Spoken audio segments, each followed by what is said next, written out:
recording. promoted, especially Soon to you set the covetous time. young people.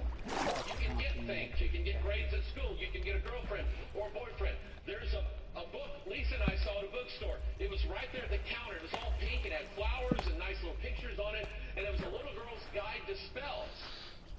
For 9, 10, 11-year-old girls, in this book, there's a book teaching them, number one, how to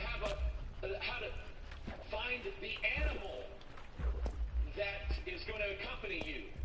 Okay? That's like a familiar spirit. And then it's teaching them, 9, 10, 11-year-old girls, how to cast a love spell on a boy that you want to pay attention to you.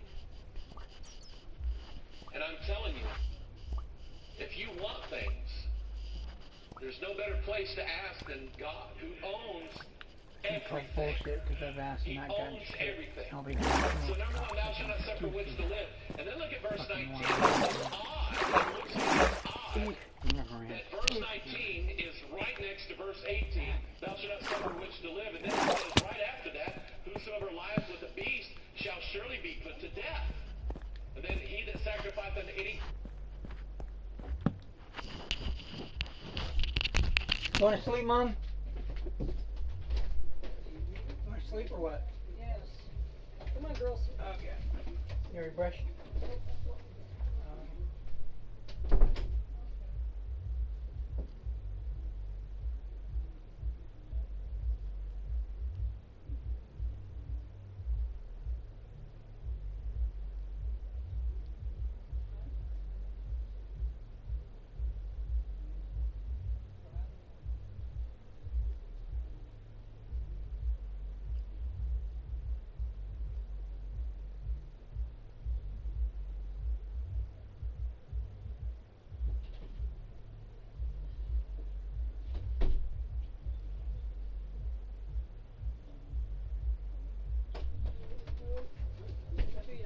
Amen.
Save the Lord only, he shall be utterly destroyed. So thou shalt not suffer which to live, and then whosoever lieth with the beast shall surely be put to death. Why is it that those two laws are put side by side together? Is there a connection? And if you know anything about the practice of Wicca or paganism, there's different terms for it. Paganism, Wicca, witchcraft, wizardry, sorcery. There's probably other subcultures of that, but it's basically all the same idea. The Force in Star Wars. Do you know what that is? George Lucas, he just inked the deal. He sold the rights to the Star Wars empire and Lucasfilms and so on to Walt Disney. Walt Disney's been promoting magic and witchcraft for years. Just sold the rights to the Star Wars empire for like, I don't know, $6 billion, something like that. So he's not looking for another job after this, okay? But anyway, the Force that's in Star Wars is basically similar to the Force that witches claim that they use. They use the elements, earth, wind, fire, and water, the four cardinal directions, the four things and so on, which are in the Bible actually. And they use that force to do things or to summon things or to make people think certain things or so on. Well, that's what the power of a Jedi in Star Wars is. The power that a Jedi Knight has is that he is able to use the elements around him to make people think things or to make people do things or to fight battles or to summon things or whatever. And so Star Wars basically is a sci-fi version of witchcraft and wizardry. And I'll be honest with you. I was one of those. When Star Wars came out, was held over for like 8 billion weeks. You remember that back in the 70s? I went to see it. I thought, this is so cool. Of witchcraft and wizardry. And I'll be honest with you, I was one of those. When Star Wars came out, was held over for like 8 billion weeks. You remember that back in the 70s? I went to see it. I thought, this is so cool. Okay? But it's essentially elemental witchcraft. Appalachian Mountains, and if you've heard anything about them, it's probably this. Search area has expanded as the days stretch into a full week since the young crew was reported missing. If you hear something in the woods, know you didn't. No, you didn't. Keep walking. You do not want to be outside when the sun goes down. Something very strange seems to be going on inside of national parks. Lately I've seen these videos all over social media talking about the long history of people vanishing on the Appalachian Trail and in the mountain range that's named after, and what might be causing those disappearances. Secret National Park Service projects, feral cannibal people, Bigfoot, skinwalkers. You're usually hunted for a long time by these creatures called devil monkeys. Bigfoot is from the Pacific Northwest, and skinwalkers from the Southwest, but that's beside the point. These mountains have a rich history and folklore, and it's really interesting to get into that, but these videos can have much disrespect for people who have gone missing in these mountains and the people who live in them. Details their experience with the mountain people. Feral, rumored to be cannibalistic men that lived in East Tennessee in the woods. Generations of people who have grown up living in these caves of national parks. So naturally, I started reading, trying to figure out why people go missing in my backyard, and what makes these mountains feel so strange and eerie. The science mystery that I found along the way is frankly more interesting than any conspiracy theory, but it also completely changed the way that I see these mountains. I was left more aware of the dangers lurking in them, but also of their beauty, and what sets them apart from any other mountain range on Earth.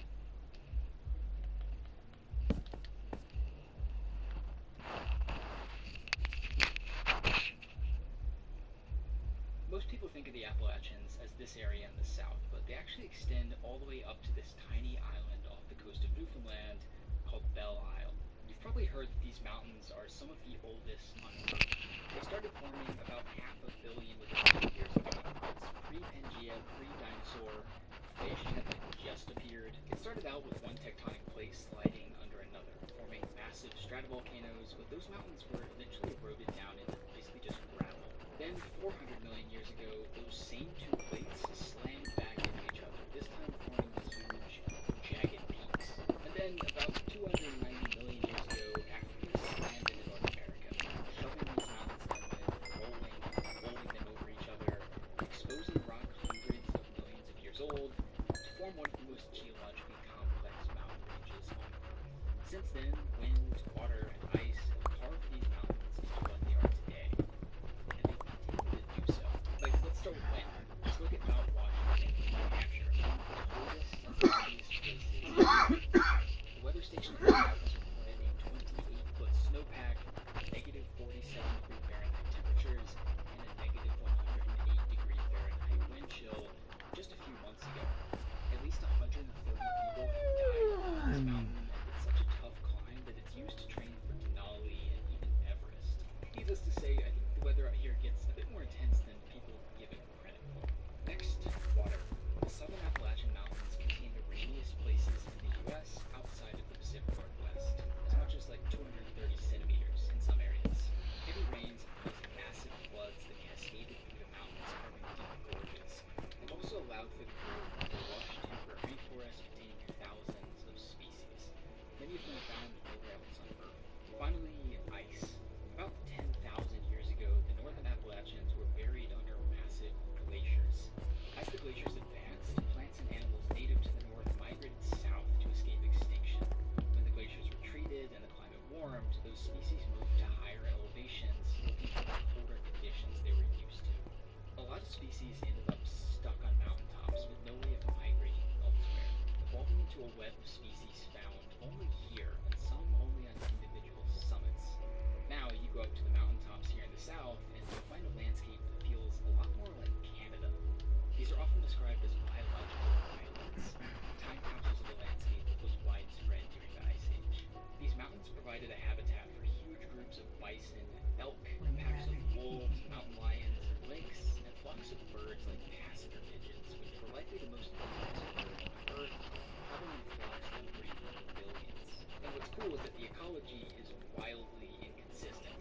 At the far north, you would find an Arctic tundra complete with caribou, Arctic foxes, polar bears, and this guy, the great hawk. Basically a penguin. These mountains were also home to people, a diverse quilt of hundreds of indigenous cultures living in the valleys for thousands of years. The landscapes of the Appalachians are some of the most complex and biodiverse on Earth. And with that complexity comes interdependence. Upset the balance just a bit and things fall apart quickly. European settlers first arrived here in the late 1400s, but these mountains provided a huge barrier to expansion, and for the first couple of centuries they didn't even try crossing. The first people to inhabit the higher elevations were actually indigenous groups, pushed out of the valleys by settlers and the diseases they brought, and forced to take refuge in the mountains. But in the 1700s, the coast started getting crowded. Settlers started to move inland, once again pushing indigenous groups out and into the plains to the west. The mountains describe an infinitely complex landscape, choked with dense vegetation, days of darkness under the sun below. Even Daniel Boone, who's like the Appalachian explorer guy, described the slopes as so wild and horrid that them without terror. When these settlers first arrived, the mountains were almost entirely covered by old-growth forest, containing trees over 8 feet wide and 260 feet tall. And in the 1800s, the timber industry exploded in the Appalachians, harvesting just about all of the forests. Mining companies scooped up huge amounts of land, getting absolutely loaded while paying people next to nothing to move the mountains. Hours exposed to the elements, surviving on rations, and packed in large groups into temporary shelters. And as the industry grew, railroads and to clear the land caused wildfires that engulfed thousands of square miles of forest.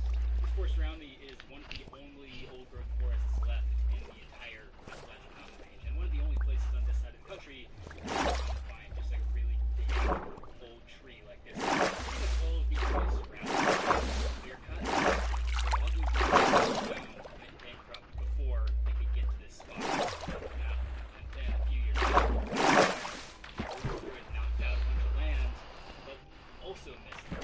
So out of pretty much sheer luck, we have a area where you can kind of get kind of a glimpse into what most of this forest would have looked like a couple hundred years ago.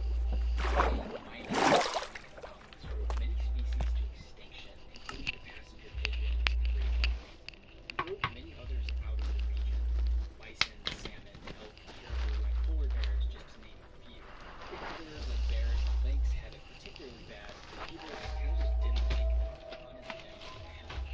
The industry, of course, came with pollution, which contaminated the waterways and even the air. At higher elevation, there's often this beautiful fog, but it's wildly acidic from sulfur and nitrogen emissions. Acid rain, fog, and snow have been a huge problem here, weakening the higher elevation ecosystems and cutting plant growth in half in some areas.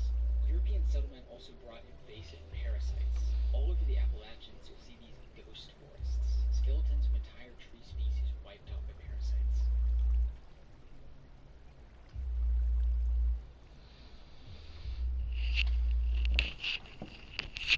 Just decades after they got huge, the logging and mining industries collapsed, leaving behind a ruined landscape and a population without work, forced to survive off of this steep, rocky terrain that wasn't really any good for farming.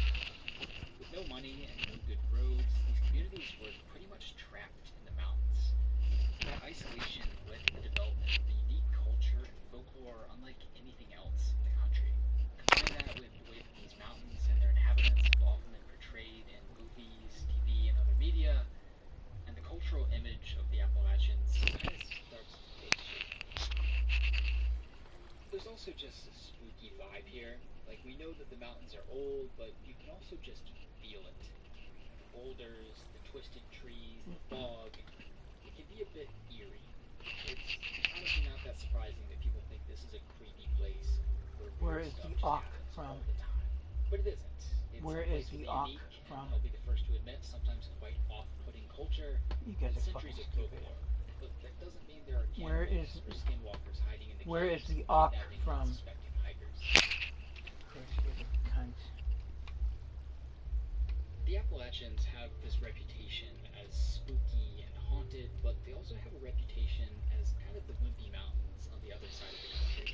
But honestly, my biggest takeaway from making this video is that the scenes are a lot more intense than people give them credit for.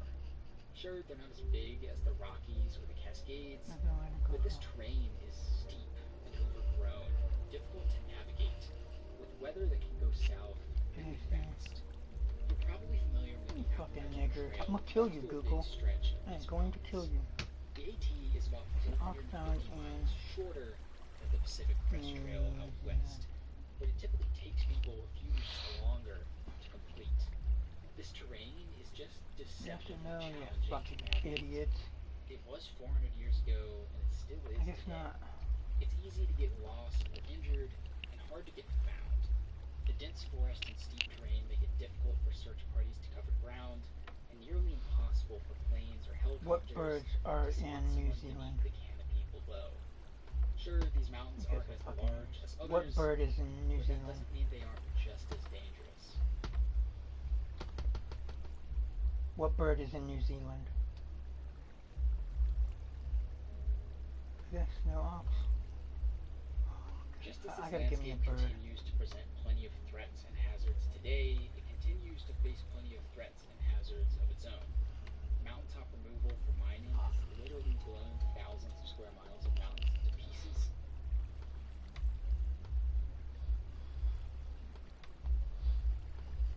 What bird is in New Zealand?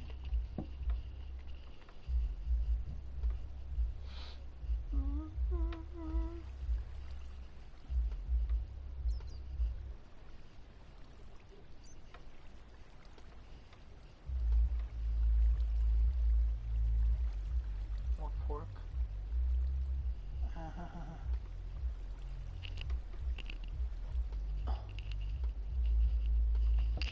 Fracking for natural gas here contaminates groundwater and rivers, and climate change is causing ecosystems to migrate to higher elevations, which isn't great for the ones that are already stuck on the tops of mountains, like the biological islands we talked about earlier.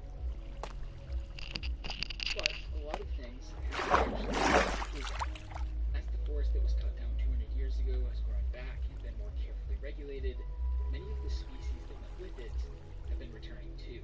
Moose, bald eagles, bears, hell yeah, who doesn't like bears? And other species have been deliberately reintroduced, like elk, many of which were included. Honestly, the more I learn about these mountains, the more I appreciate them.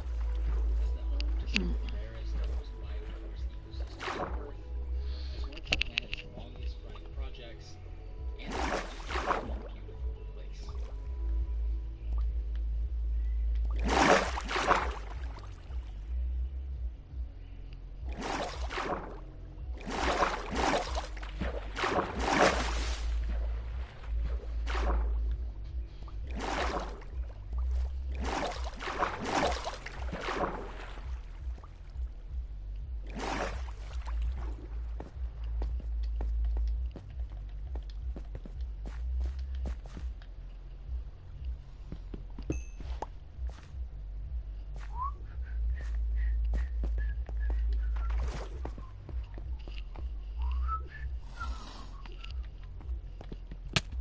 I'm gonna fucking kill you. Get that fucking nigger out of here. That nigger.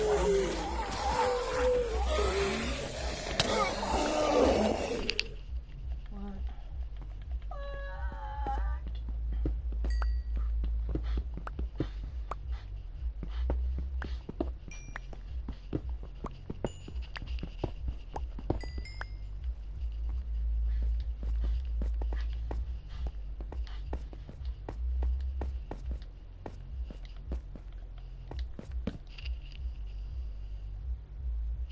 I can't go to Antarctica. Let me see. School is back, and Dick's Sporting Goods has what you need to win your year. We've got everything from cleats to socks. Imagine the year's 1840, and you're a Bonnie Sea captain in the far South Pacific when you come upon an incomprehensible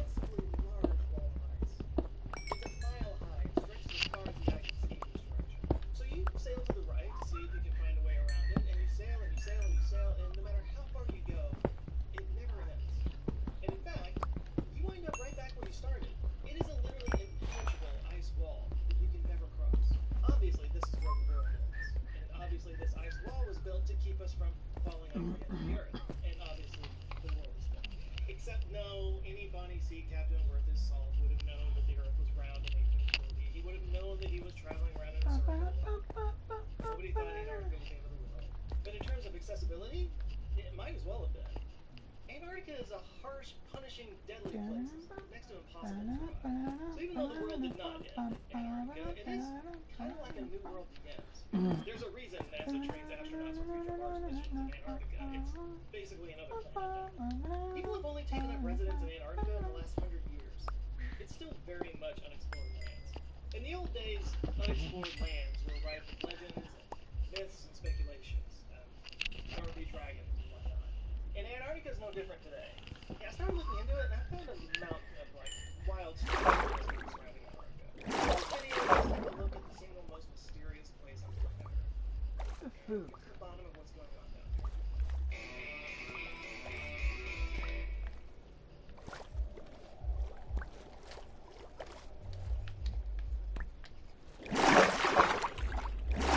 one word to describe Antarctica. Desolate. An endless landscape of white snow and ice, simultaneously one of the driest places on Earth and home to 60% of the Earth's fresh water. All of it locked up in an ice sheet that covers 99.6% of the continent. A continent that's way bigger than the Earth. In most map projections, you only see a little sliver of landmass at the bottom of the map, or it gets divided up in some way. But it's more than twice the size of Australia, and big enough to cover the United States, the Gulf of Mexico, and most of the provinces. And all of it under an ice sheet that averages 2,160 meters thick. That's 1.3 miles high. I'm gonna kill you, motherfucking maker. Good. Like your fucking merging throat badges. It's also extremely isolated, surrounded by some of the largest oceans in the world, with the mainland more than 1,000 miles away from the closest inhabited continent. The closest point being the Antarctic Peninsula that reaches out to within 600 miles of Tierra del Fuego in Argentina. And of course, between them is the Drake Passage, which is considered one of the largest areas of ocean in the world. Oh, it's also old. We're about 1,200 underground lakes. Come on, faggot. Gonna fucking Some of these are over 1990s Russian lake that they call it. This is the 6th largest lake by volume. And for some reason, I don't know why. Turns out I'm there's gonna cut a their fucking throats in their goddamn offices, makers. This is the 6th largest lake on the planet. Fucking slit your It's over throats. almost a mile of ice. Fucking 50 makers. million-year-old ice. Goddamn Geothermal vents, merging. of course, routinely applied in most places that they're found, but this particular place has been completely isolated from the rest of the world for 15 million years. There was a raging debate over what kind of sea creatures might live at the bottom of Lake Vostok for 2 decades. Scientists would get their answer in 1999. More on that later. There was just something about us humans that we see a place like that remote, that isolated, that deadly, and we say, yeah, I'm totally gonna go there. So, starting in the early 20th century, it was also the site of a string of tragedies. Perhaps no explorer What's that fucking goddamn nigger? heroic age. Leave that shit over here, faggot. Robert Falcon Scott, besides having amazing names, started his career as a respected I'm gonna cut their drinker. goddamn goods and blow their But in the buildings up. 1890s, both his father and younger brother died unexpectedly, which I'm made gonna him fucking the slice their survivor food. of his mother and sisters.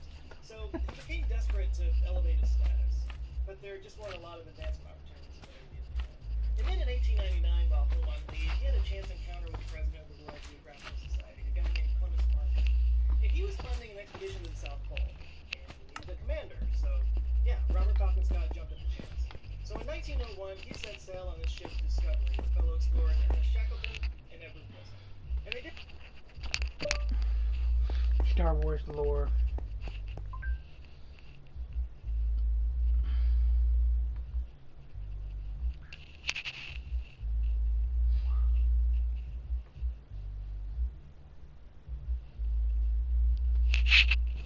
Both the Galactic Republic and Galactic Empire's armies wore iconic armors. Armors that perhaps stood out most of all because of their helmets. Be it the clones who took the most amount of inspiration from the Mandalorian, or the Stormtroopers' intimidating gaze, these armors were truly incredibly stand out in a crowd.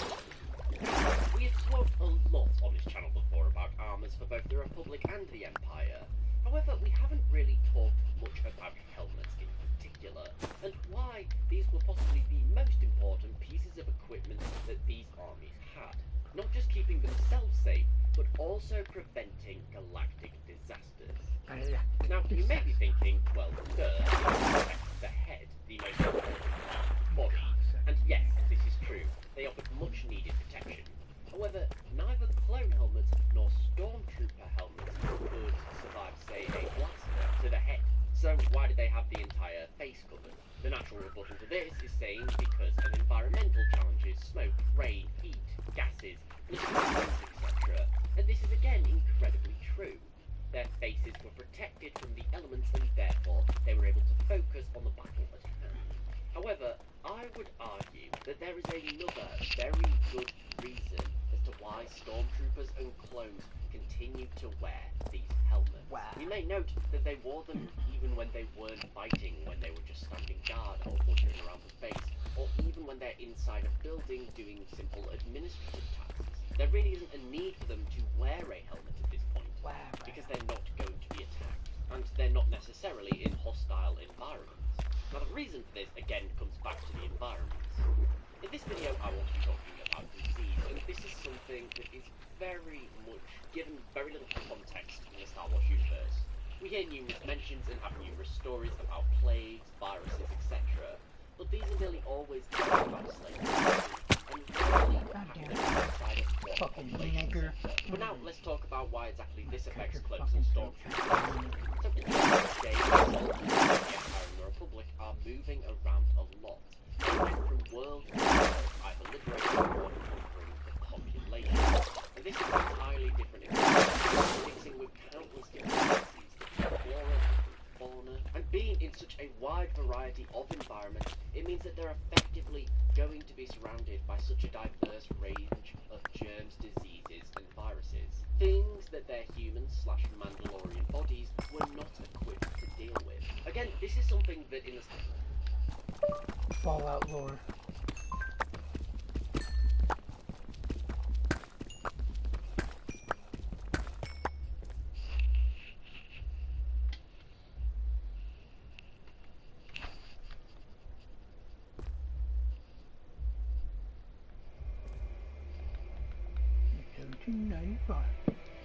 When the Great War of 2077 started to kick off, many cities were caught completely off guard. Some even had their politicians disappear without telling anyone, causing those cities such as Washington DC and Boston to be heavily destroyed in the war, with nothing really stopping the nuclear devices hitting the land. Out in Las Vegas, however, a different situation would happen, as the whole city would only be hit by a few bombs, all thanks to some big countermeasures set up before the war by one man.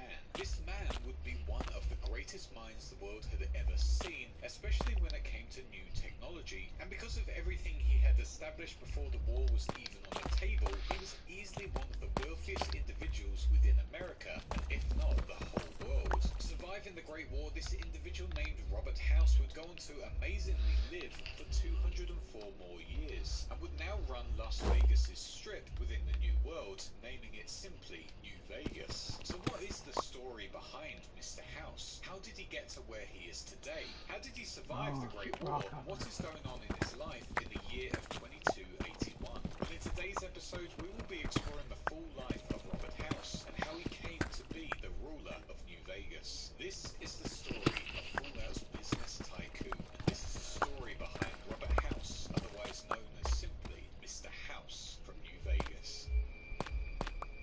First, this video is sponsored by Raycon and their latest everyday earbuds. Raycon provides you with some of the best quality earbuds for half the price of what other big brands offer without skimping out on audio quality. These everyday earbuds have been so popular that they have sold over 3 million units, showing they are really a fan favourite, but they've been given a new upgrade, making them even better, with new active noise cancellation, quick charge functionality, taking only 10 minutes to charge 1.5 hours of battery, the ability to connect to 2 devices at once, and weatherproof IP66 and sweat resistance, as well as all of the other features that make these earbuds so great, like ergonomic and comfy earbuds for all ear sizes, 3 customizable sound styles depending on what you're listening to, an awareness mode and tap functions. I've been a big user of Raycon earbuds even before this sponsorship, using them when I walk the dog, when I write my scripts, and when I'm at the racetrack getting ready to race. They are extremely comfortable to use on a day-to-day basis, and their all-round sound is extremely impressive, especially at their affordable prices. They aren't tinny, they aren't overly bassy, they have a clean, crisp sound, perfect for listening to music, podcasts, and videos wherever you are. Personally, I always get my stuff in blue, and Raycon provided me with a lovely royal blue set, and also this awesome Raycon case in galaxy colours. But these earbuds are available in a wide variety of colours such as carbon black, blush violet, and forest green, as well as a custom charging case so you can make them your own. With these new updated earbuds, now is the best time to grab yourself a pair or upgrade your current ones, because with this video you can get yourself 20% off of the best-selling everyday earbuds in whatever vibrant colour you like. So if you want some incredible earbuds that I really cannot recommend enough, make sure you click the link in the description below or go to buyraycon.com/wisefish to get 20% off your Raycon purchase as well as free shipping. A massive thank you to Raycon for sponsoring this video as well as the brilliant new earbuds. And with that all said, let's get back to the video.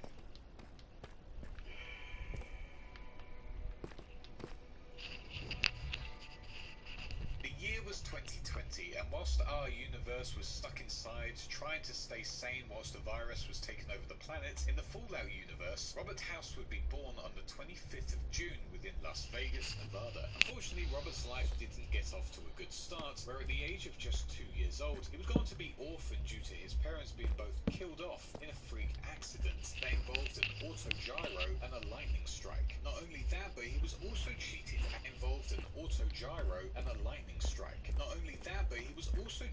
out of his inheritance by his half-brother Anthony House, an owner of the H&H Tools Company, believing that he was the only legitimate son of his father, and with that the rightful heir to everything. Despite all of that, it did not slow down Robert, as he went on to attend the Commonwealth Institute of Technology, learning everything he could about technology as well as business, and after learning all he could, left it and went on to start up the company of Robco Industries in the year of 2042, making Robert House a business owner at the age of just 22 years old. Under House's leadership, Robco Industries quickly rose up the ranks and became one of the most profitable corporations in the world, focusing mainly on robotics and software, which had been on the rise for years. House just had that young spark that was in that industry, as he had brand new ideas for how technology should progress further, and on top of that was a fierce business leader. If he wanted something to work and go ahead, it would go ahead. House didn't take no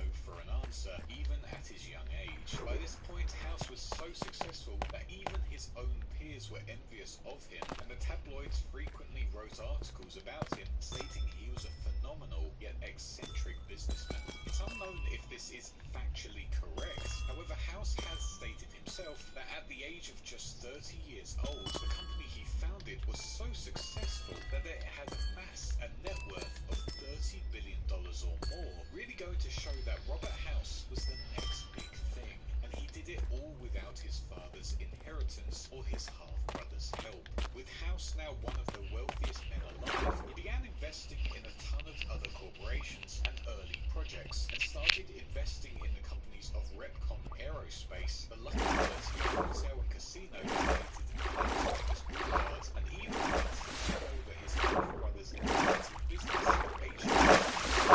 As Robert House started setting up plans to ruin his look on the stock market, as his half-brother Anthony started to get extremely paranoid about Robert because of how successful he was from the inside of his own company, later in his career and used to his own advantage. Despite all of this wealth and fame that Robert was enjoying, not everything painted him in a good light, as one article written by a foreign tabloid, El Periódico de las Avenidas, which spoke about House's relationship with the starlet. According to this article, Robert House and this young starlet never did anything within the bedroom. Instead, House only used her to scan her brain as he made her dress in multiple different outfits, most likely working on one of his new projects for Robco. Most who read this story thought it was a weird quirk of House. It seems not much was investigated, especially within America itself. That's or he was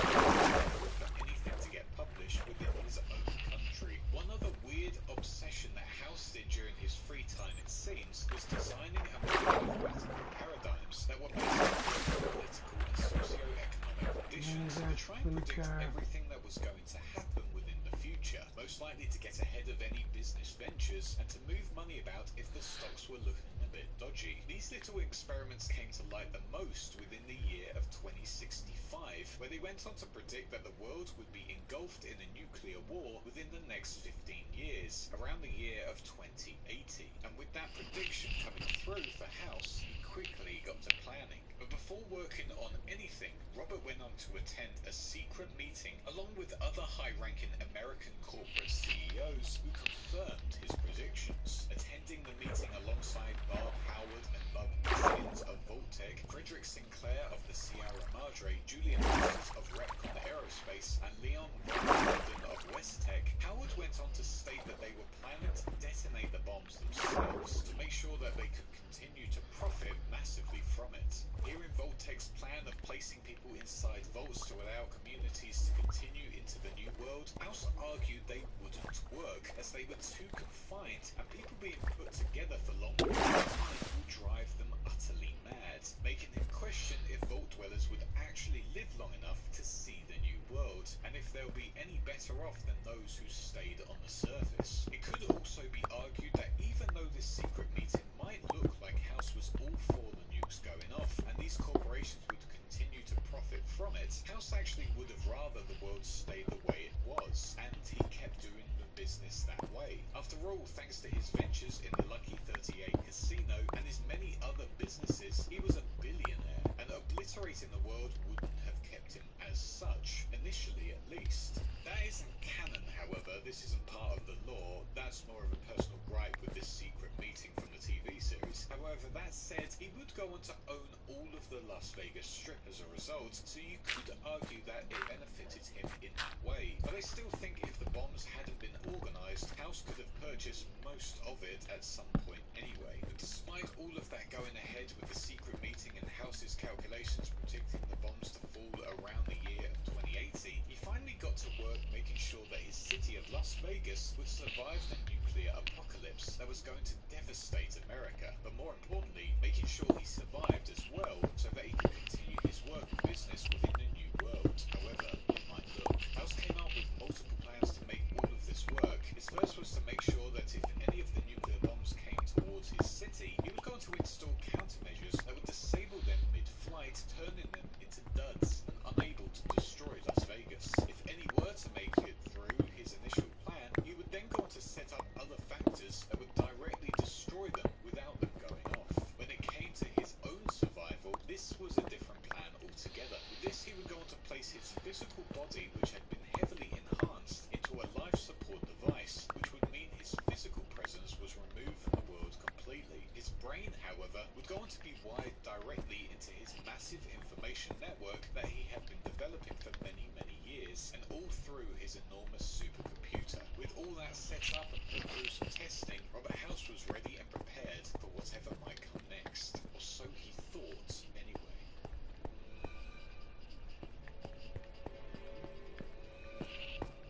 Whilst House was busy with all of his contingency plans to make sure none of the bombs fell onto his city, he also had one other chip up his sleeve, no pun intended. On the 22nd of October 2077, one day before make sure none of the bombs fell onto his city, he also had one other chip up his sleeve, no pun intended. Fell onto his city, he also had one other chip up his sleeve, no pun intended. On the 22nd of October 2077, one day before the Great War began, House would go on to print a platinum chip that he had designed himself, containing a vital OS upgrade for his Securitrons, as well as the laser defense network that would help his plan to save the city go with ease. Without this chip, the system would have major problems dealing with everything, and would most likely fail, or have system would have major problems dealing with everything, and would most likely fail, or have major problems along the way. As the chip was all made out within Sunnyvale, it was sent out for delivery to be handed over in the afternoon of October 23rd, 2077. However, House's calculations were slightly wrong, as he had miscalculated when the delivery was going to take place by a few hours, meaning the platinum chip was late. Unfortunately for House, 20 hours before the chip's scheduled delivery was to take place, the Great War officially begun, and with bombs launching all over the country, the platinum chip had gone to be lost within the ruins of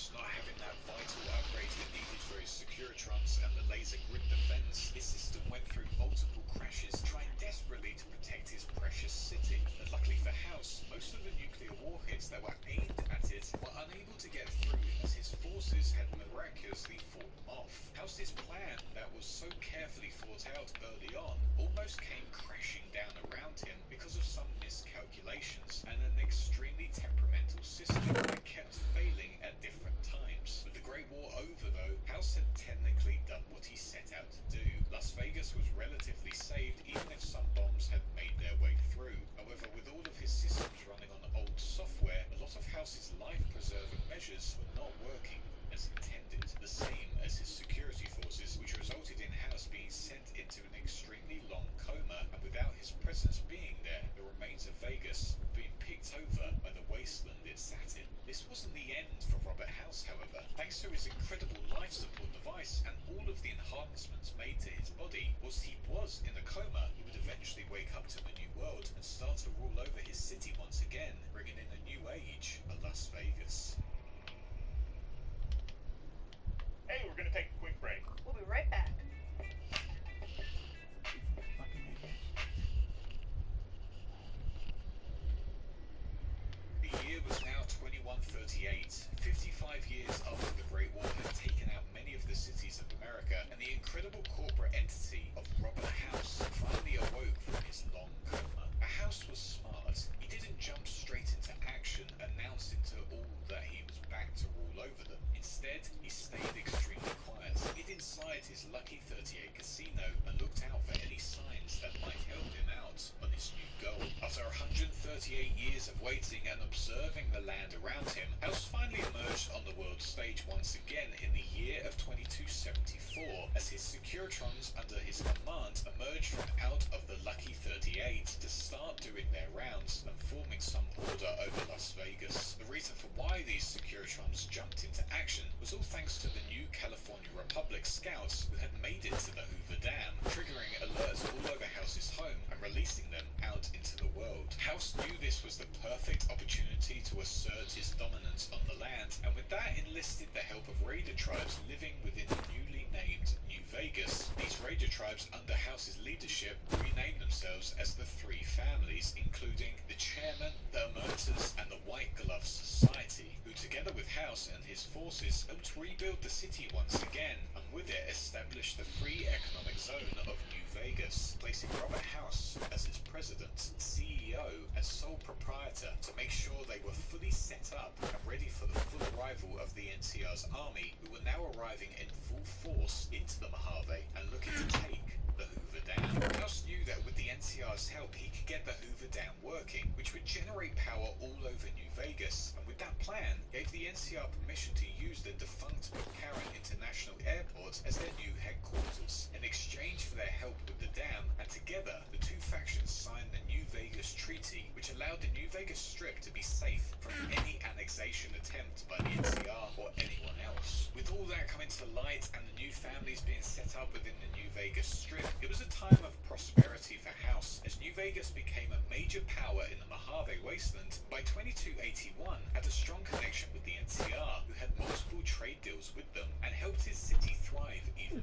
further. House knew that the NCR's war with the Legion was only going to get worse, however, and used it as a chance for him to stretch out even further into the Mojave and expand his control of the region. During this time, he also started forging a new view on the world and forming ideas that would help him on his ultimate goal for New Vegas. House had hated the attitudes and actions of the pre-war United States, who were not focusing on researching and developing alternative technologies before the Great War. And now that the world has essentially been reset, he could use this opportunity to guide and forge a new future for mankind, one that was free from the corrupt influences of the past, and one where technology and research projects could be encouraged to help mankind thrive. That said, emotions are never really taken into account with these big decisions, as they are all done through mathematical calculations. Seeing both the NCR and Legion warring made House angry, but also laugh, as he would compare them to two snarling dogs fighting over a curve of bone,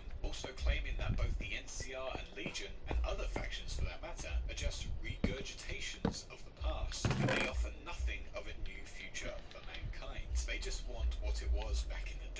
which in House's eyes is not sustainable. With the NCR, for example, he claims they are a society of customers, led by scheming leaders who only want to take Vegas from underneath him, whilst the Legion absolutely disgusts House, as they use slavery, but are also technophobic and are brutal in nature, something that is so far back in humanity's past that House has no time for it. House is extremely clear with his goals, and will stop at nothing until they become a reality, but insists that his leadership of an autocracy will not involve monitoring or controlling the lives of others. In his own words, "I have no interest in abusing others, just as I have no interest in legislating or otherwise dictating what people do in their private time. Nor have I any interest in being worshipped as some kind of machine god messiah. I am impervious to such corrupting ambitions. An autocracy, firm control in the hands of technological and economic visionary, yes, that Vegas shall have." Despite these bold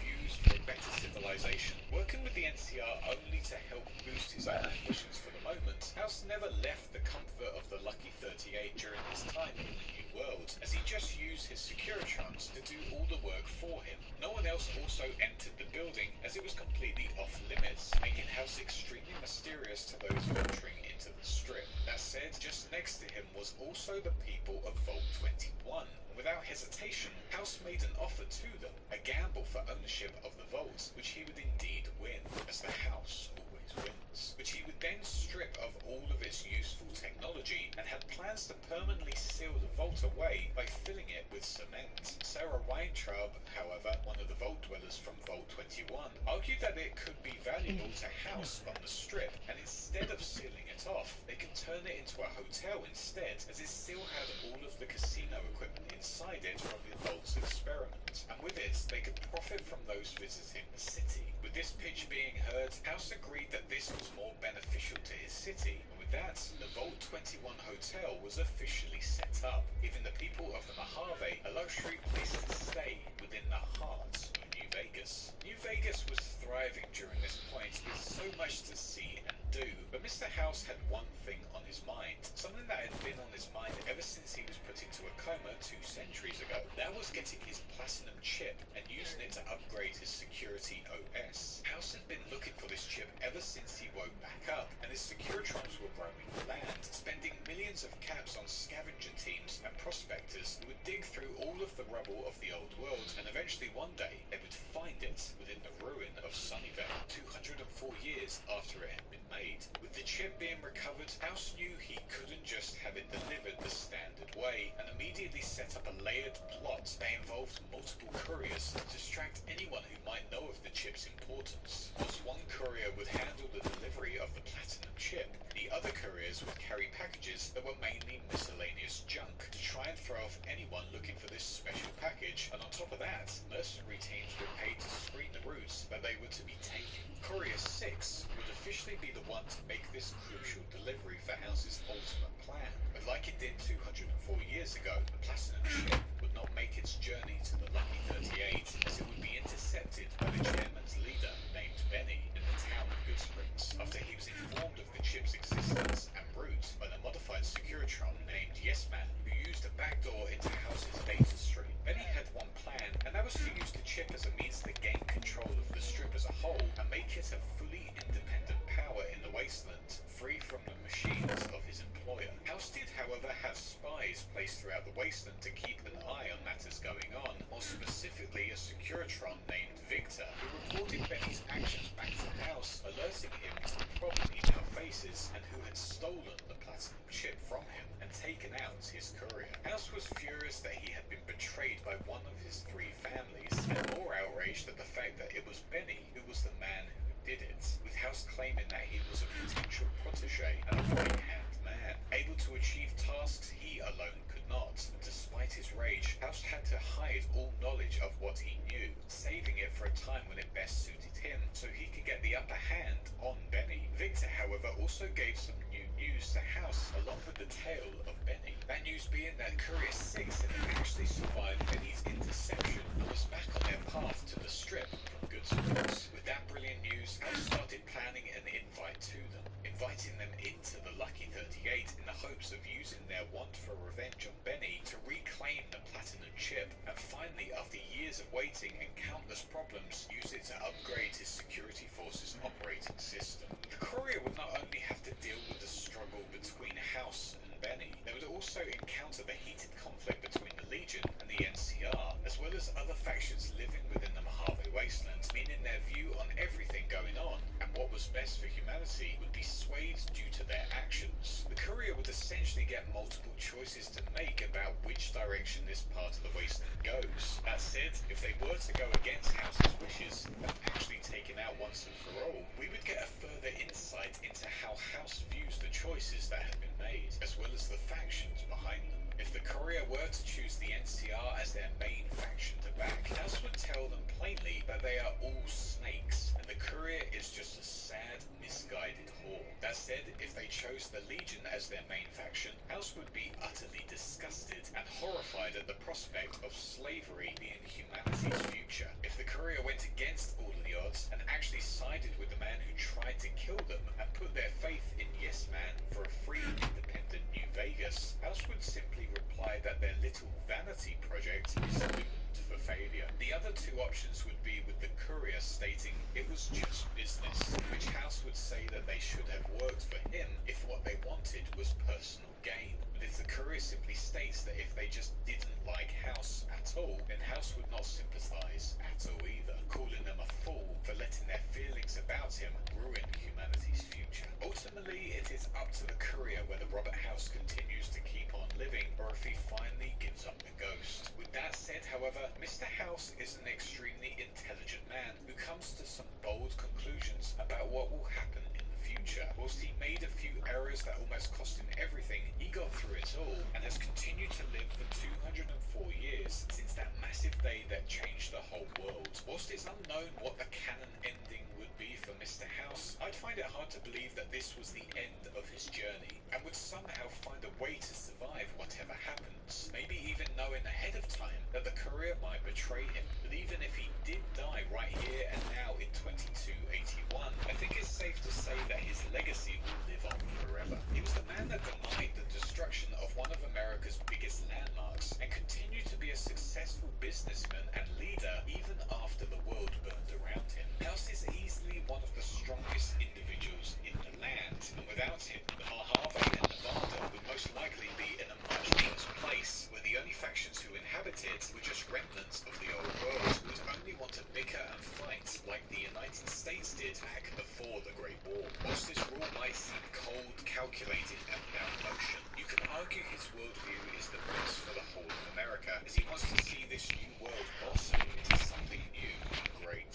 But what happens next in this story will have to be something that is explored at a later date. For now, this has been the story behind the incredible businessman and leader known all over the Mojave as Mr. House. Let's say a massive thank you for if you got to this part of the video. I really appreciate you checking it out. Do let me know if you'd like to see more Fallout.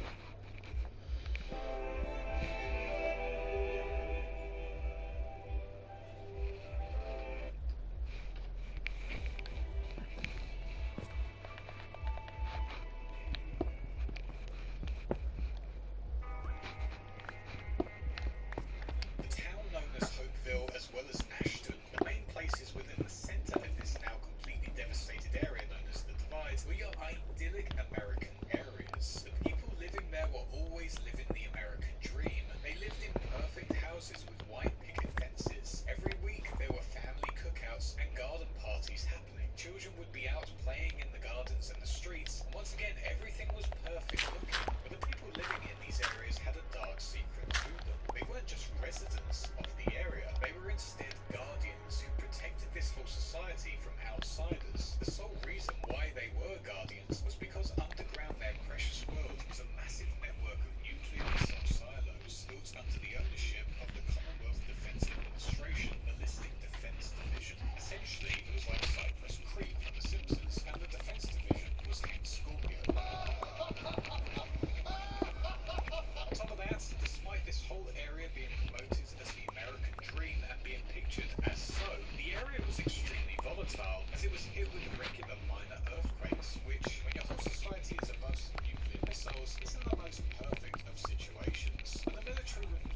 In response to this, the political office wanted to show off their white-hot rage of capitalist justice and ordered the troops in the area to round up all of those protesters and send them to the scientific powerhouse of the Big Mountain and ordered them to be the next line of test subjects for the scientists based there to experiment on and help them out with their latest projects, whatever they may be. This whole order was conducted by General Wellesley, who was at this point in time the military liaison to the Big Mountain, and this new order benefited everyone, apart from the hippies, but I'm sure Abe Simpson would love that imagery.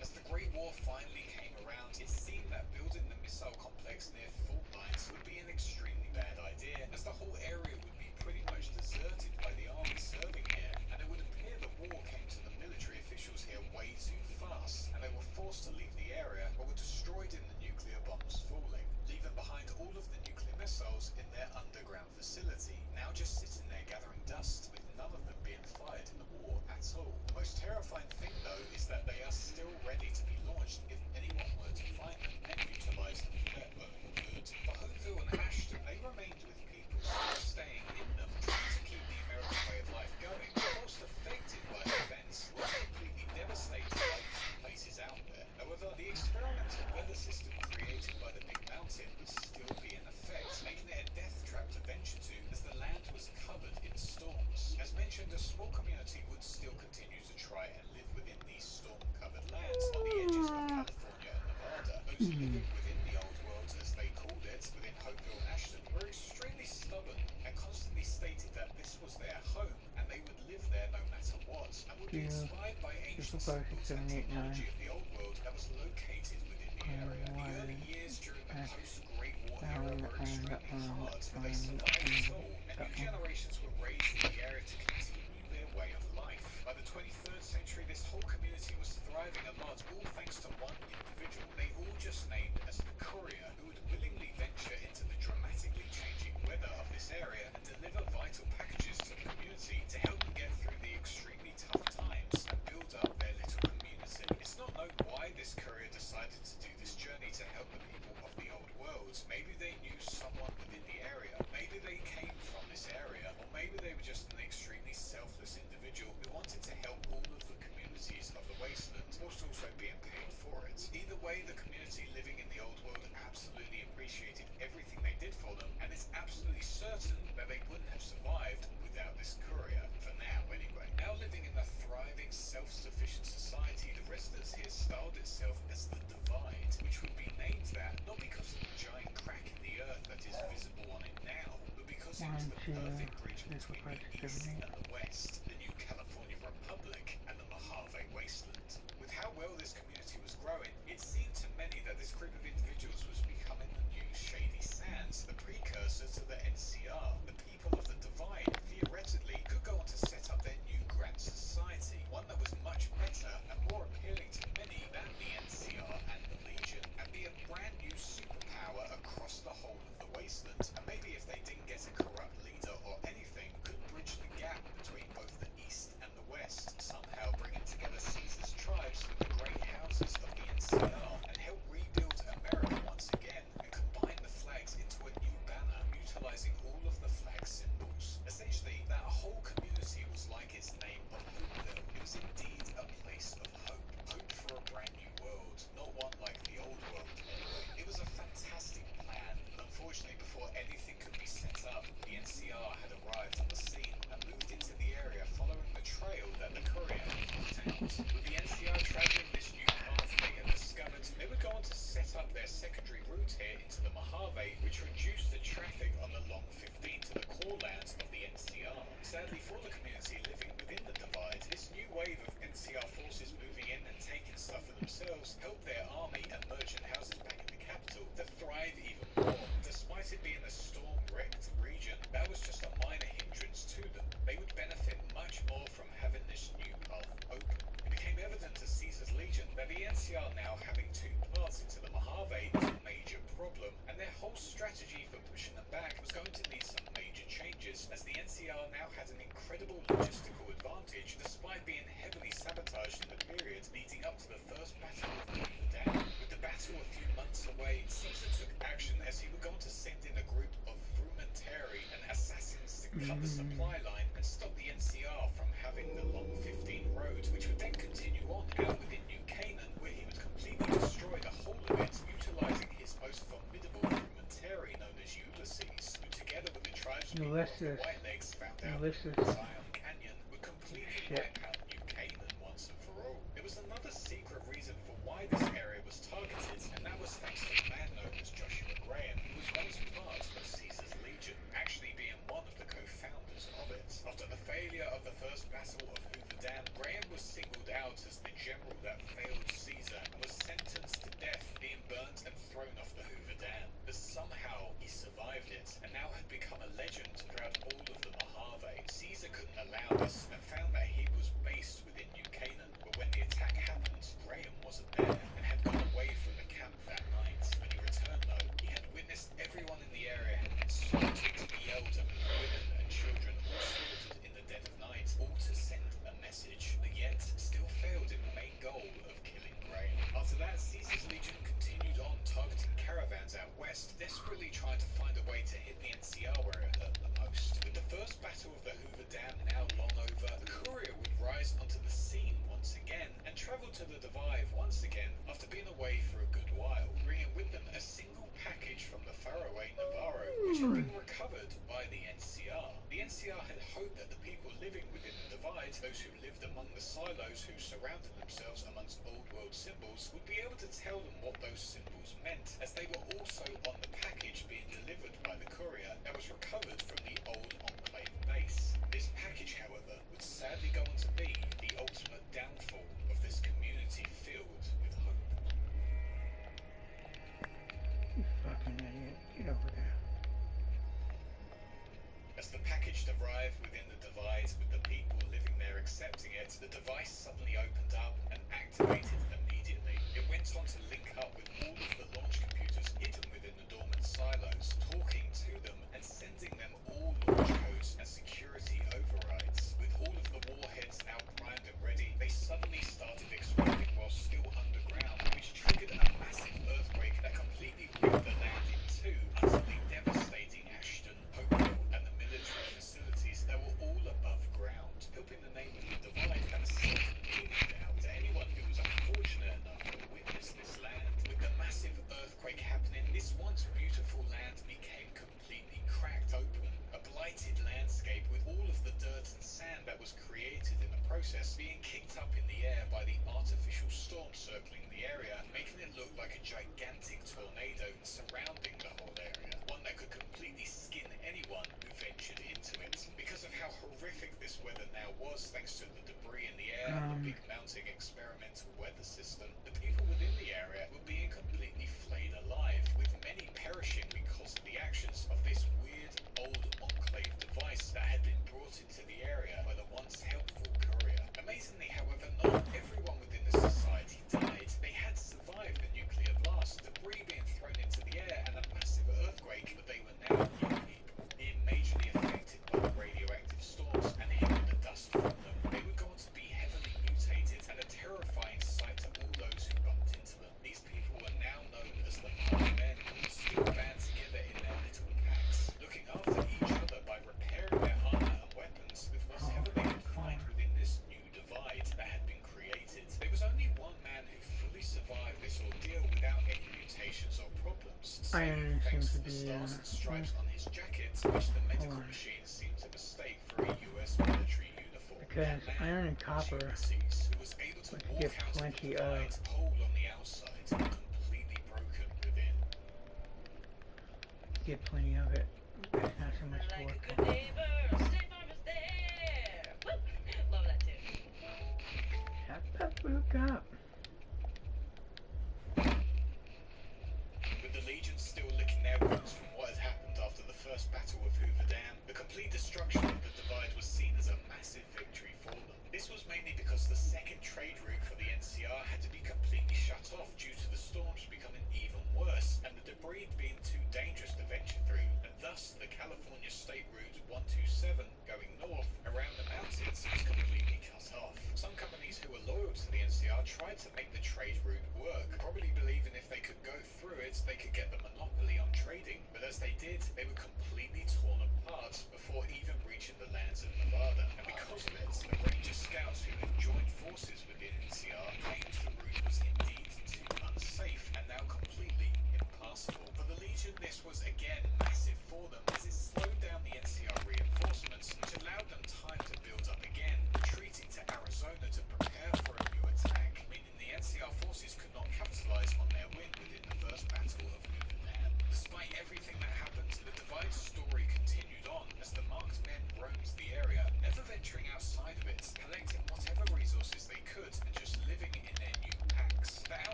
lawsuits. What's the After police the work nuclear for blasts, Ulysses ventured over the ways for 4 years, reflecting on everything he had been through and how it had destroyed something so precious, a small fledgling nation taken out completely by one small courier. His love for the Legion had gone as well by this point, believing they had gone the wrong direction, and without their leader of Caesar, they would ultimately be doomed. And with that new stance came to the disillusioned conclusion that the only way to make amends for what had happened was by making history repeat itself and launch the nuclear warheads, wiping all who wronged him off of the face of the earth. The difference here was, unlike the courier, Ulysses would choose to do this with his eyes wide open, and with that ventured back to the Divide to learn all of its secrets and bring the nuclear silos back to life as best he could anyway. For a time, not much was happening. He was still nowhere closer to getting his wishes done, until suddenly one day, a small Duraframe Eyebot under the name of Eddie arrived within the Mojave Wasteland and reached the Divide, which got immediately scanned by the Divide's machines, enabling the Divide to create 2 new robots that enabled Ulysses to accelerate the restoration of the silos, as both of these new robots knew what to do. With the help of these new robots, the nuclear detonator that was originally delivered by the courier back before the bomb's launch was pieced together by fragments found over the Divide by a maintenance Eyebot at the Hopefield missile silo. With all of this taking place, Ulysses realized this was the moment he had been waiting for. This was the time to get his ultimate revenge on the courier, who he blamed for the destruction of the Divide, and to also wipe out the NCR and their trade route of the Long 15 to fully start again. Here he sent a single message to the courier, who had just been brought back from what was believed to be dead in Goodsprings, inviting them to walk the lonesome road through the Divide and to, unknowingly, bring the Eyebot of Eddie to him for his final part in this goal. With the message sent, Ulysses waited, preparing the nuclear missiles to reset the country once again. Luckily for him, the courier turned up to see who they were dealing with, only to come face to face with the man that hated their every being, where they would have a chance to reconcile with everything that had happened under the storms of the Divide, as well as the old world flag. Ultimately though, the courier and Ulysses would fight it out, with Ulysses utilising his 2 new Eyebots, one as a medical unit and the other as a support bot, but unfortunately for him, it was no good. He had been bested by the courier. With him dead, the courier would then have 2 options. If they would go on to save Eddie, who was located in the repair room within the temple, then they would be able to easily cancel the missile launch and save the NCR from total destruction. However, if they were not able to save Eddie, the missiles would continue to launch and would, like Ulysses planned, wipe out the NCR and the Long 15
glory days.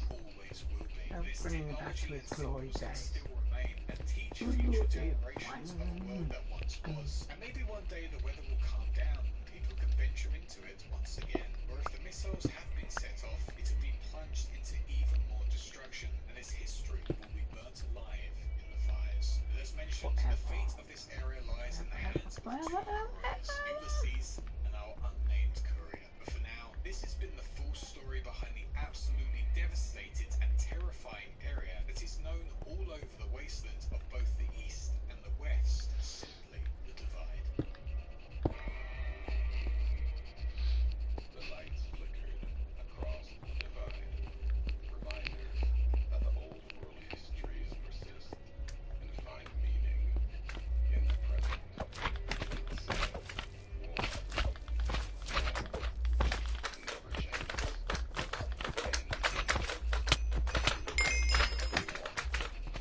And this world.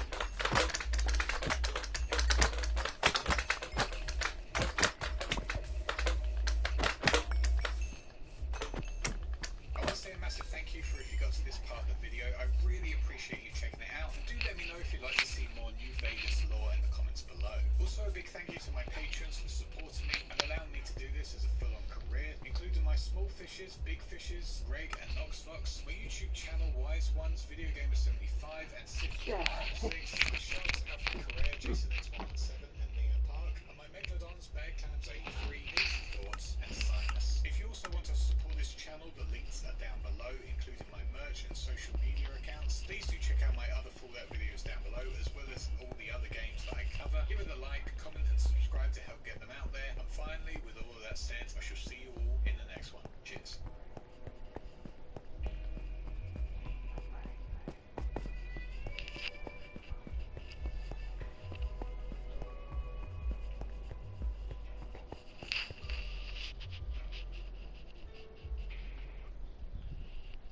Agent nicknamed Shorty, killing most of the other inhabitants. By 2103, rumours of this vault and its treasure drew people everywhere, as they wanted the gold for themselves. As the vault was finally raided, those who took part in it would be rewarded by the remnants of the vault's secret service, with them also being able to tell the tale of what was in Vault 79. This vault was one of the most secret vaults throughout all of America. However, now the tale of its raid lives throughout Appalachia. Sulfur shells come from there. Vault 81 is a bit of a misleading vault and is like many of the other ones on this list and the last. At first, when entering this vault would look like a standard control vault that would be a nice peaceful existence for the vault dwellers living there. However, this wasn't the case. In fact, Vault 81 had an experiment taking place here that was not told to the residents once again. The sole purpose of this vault was to research diseases and antibodies with an emphasis on potential mutations and radiation. Here, Vault Tech isolated the 96 residents within the vault from the experiments taking place, using them as guinea pigs for their trials. So many processes were put in place to make sure the vaulters were not contaminated or spread what they had to the outside world.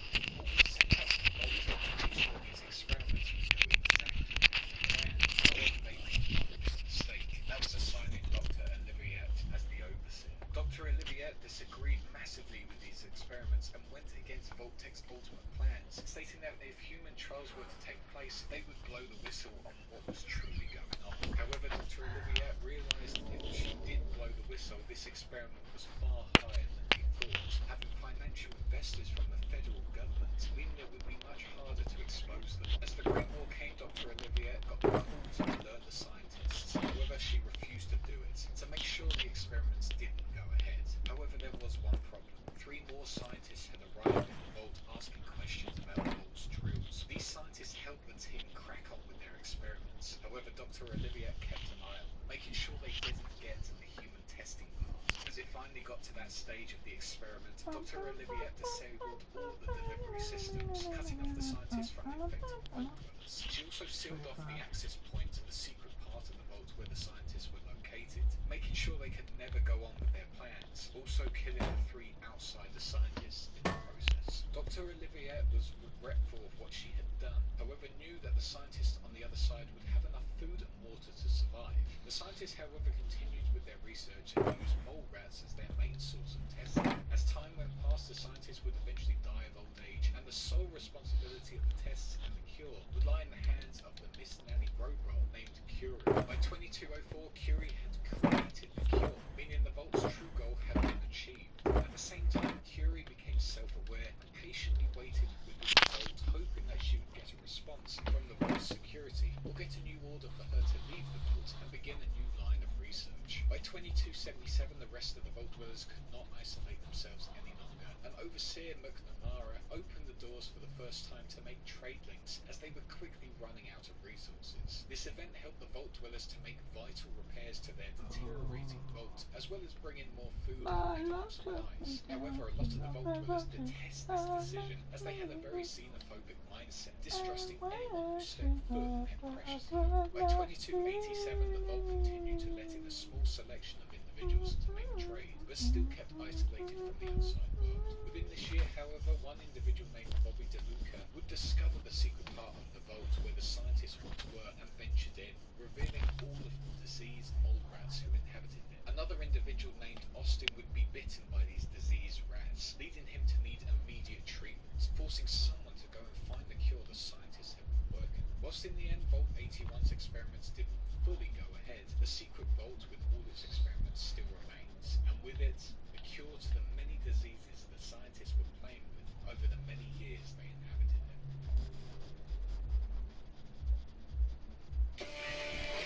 God damn it, no, fuck.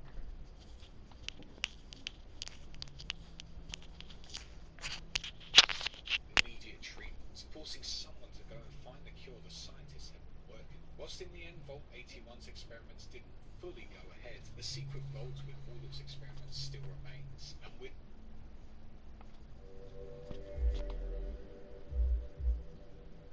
this is a compilation of all of the Vaults from the Fallout series, all in numerical order. This will not, however, cover Vault 33 from the new TV series, as we don't know much about that yet, aside from the fact that it is clearly a Vault similar in style to Vault 76 and Vault 101, but we will look to cover the show in a future episode.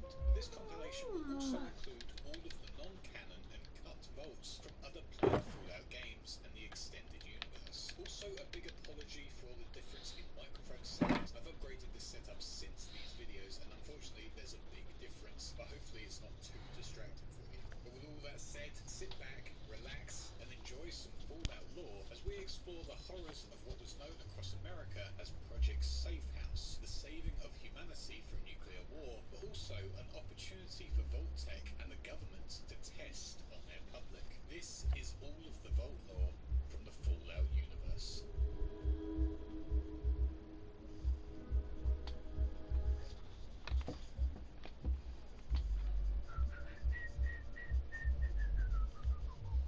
As the war within the Middle East was getting more and more heated, the government had to act and, as mentioned before, had to set up Project Safe House in 2054. One problem with this was that the funding was low due to how bad the economy was within America and within the rest of the world, as well as resources were running dry everywhere. Luckily, as Vault-Tec began getting things ready for their construction, a technological breakthrough happened which allowed these gigantic bunkers to be created and constructed at a rapid pace. To prove to the government that these bunkers were worth investing in to protect its civilians, Vault-Tec created a concept vault to show how they would be used and how they worked. This concept vault was created outside of the Vault-Tec headquarters within Los Angeles and would be simply labelled as the Los Angeles Vault. After seeing how it worked, the government invested in Vault-Tec, asking them to create a total of 120 vaults across the country, which would reportedly save 0.1% of the American population from the inevitable nuclear holocaust. As the Great War approached and nuclear bombs started to be fired, the Los Angeles Vault was sealed and kept its residents safe from the bombs. Proving that these vaults actually worked, the original concept vault was able to survive the war and protected everyone inside. Eventually, in the year 2092, the doors opened once again as its inhabitants ventured out and went on to settle in the Boneyard and continued to set up their town of Atherton. Some, however, remained within the vault up until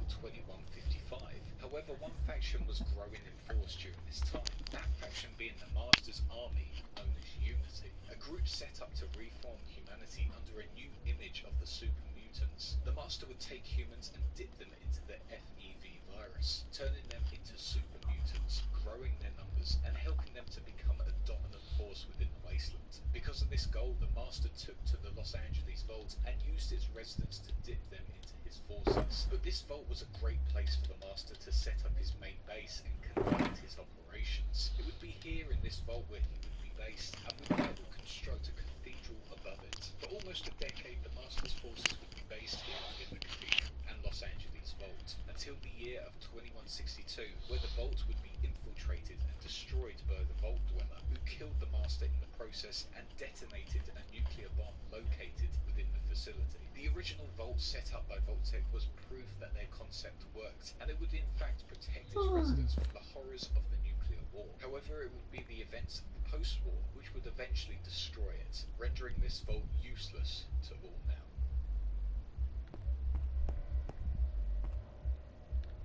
Vault 3 was constructed within the Mojave Wasteland in the southwestern part of Las Vegas. This vault's original concept was not to experiment on its residents, but in fact was one of the 17 control vaults. The inhabitants of this vault enjoyed life there. It was safe and things were running relatively well. However, within the 23rd century, the vault suffered from a water leak within part of the vault. The leak was so severe that the residents were forced to open up the vault doors to find help out in the wasteland. As the Vault Dwellers ventured out to find help, they would get along with a lot of the towns outside living within the wasteland, and would go on to set up trade links and relationships that would help them grow. For a few weeks, the recently emerged Vault Dwellers were doing well, but sadly news travelled fast about this vault that they had recently opened, attracting the faction known as the Fiends. The Fiends would venture to this vault and would speak with the Vault Dwellers, but because of the Vault Dwellers' naivety and lack of security, the Fiends were able to successfully con them and take their vault from them. The Fiends would slaughter all of the inhabitants living within the vault and would set it up as their impenetrable base of operations, growing stronger and stronger over the time they spent there.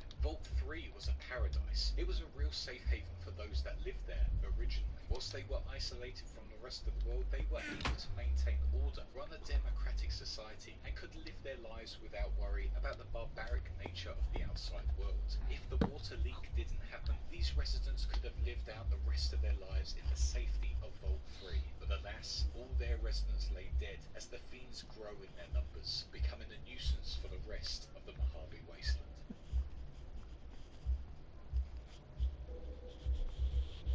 Vault 8 was like Vault 3 in the sense that it was also one of the 17 control vaults without an experiment taking place. Nothing much really took place within Vault 8. It just had one simple goal. That was to open 10 years after the bombs fell in 2087. However, this did not happen, and in fact in 2079 the residents were given the all-clear signal and emerged from their vault. Luckily, the inhabitants were equipped with the Garden of Eden creation kit, and once emerging from their vault would go on to establish Vault City. As time progressed, Vault City grew in size with its population gaining in numbers. It was a safe haven for those rare few that were allowed residency within the city. Vault 8 was still used, however. In 2241, the vault became one of the best medical centres within the wasteland, outside of the Enclave or Brotherhood of Steel bases. This vault would house the finest medical treatment, a brilliant power source, an information hub that had a ton of computers and archives, and a large storage space for ore and other supplies essential to the well-being of the city. Whilst the citizens of the city rarely, if ever, ventured into the lower levels of the vault, it is clear that Vault 8 is still working to the benefit of the Vault Dwellers, and it's used to great effect to help power and maintain this fantastic city. It is one of the most efficient vaults on this list, and still to this day is probably still in operation, helping the civilians of the wasteland get to the finest medical treatment and information to help them grow as a civilization. Vault 11 is the first example of a vault with a terrifying experiment used on its inhabitants. Vault 11 might seem like a standard control vault, but realistically its main ambition was to run a simple social experiment. The experiment here was its inhabitants were told that they must sacrifice one of their fellow Vault Dwellers each year, and if they refused to do so, the vault's life support system would be permanently shut down, and all would die, or so the Vault stated anyway. In reality, the test was to see how long it took for the residents to all join together and go against the rule of the Vault. Once they did, they would be let free and be praised for joining together, with the Vault automated response system saying they were a shining example to humanity. During this time, however, elections took place to see who would be the chosen one to be sacrificed every year to the Vault, so the rest may live. The person with the most votes would be selected as the Overseer, and at the end of the year, they would then be killed and elections would start all over again. The first sacrifice made to the Vault was the original Overseer, who knew about the original experiment, but hid it from the rest of the population. In response to this, the residents decided that it must always be the Overseer who should be sacrificed, hence why the elections took place every year. As time progressed on, elections became more of a way of getting rid of people groups didn't like. Powerful groups would make it so that elections were rigged, as well as posting propaganda up on the walls to try and force the population into getting rid of their chosen candidates. This sparked up battles between groups, with one lady known as Catherine Stone going around stalking and killing members of her group known as the Justice Bloc.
To try and save her husband, who had been nominated by them for Overseer. Due to this act, Catherine would be captured and would become the next Overseer. However, as Overseer, Catherine would enforce Overseer Order 745, meaning that the election process would not be down to a democratic vote, but would be chosen by the Vault's computer system with a random number generator, meaning anyone could be up for the role of Overseer, and no one had a choice who they wanted to sacrifice. This order, however, caused panic and upset, and eventually led to fighting with almost all of the residents being killed in the process. Eventually, only 5 residents remained within the Vault, and in an act of suicide, they defied the Vault's computer that year and did not send a sacrifice. After this happened, the Vault congratulated them and gave them all their freedom. However, upon hearing the truth about the Vault's experiment, the survivors committed suicide to punish them for what they had done, recording the whole situation on the holotable. 4 gunshots were heard, with one person at the end of the tape being heard sighing and dropping their weapon. To this day, Vault 11 remains a tomb displaying some of the horrific events that Vault-Tec put on its inhabitants. And the sad tragedy of the tale was that if they had just been told the full truth by the Overseer behind the experiment at the beginning, and if they had all joined together, all of the residents could still be alive, and have that freedom the Vault was going to reward them with in the end.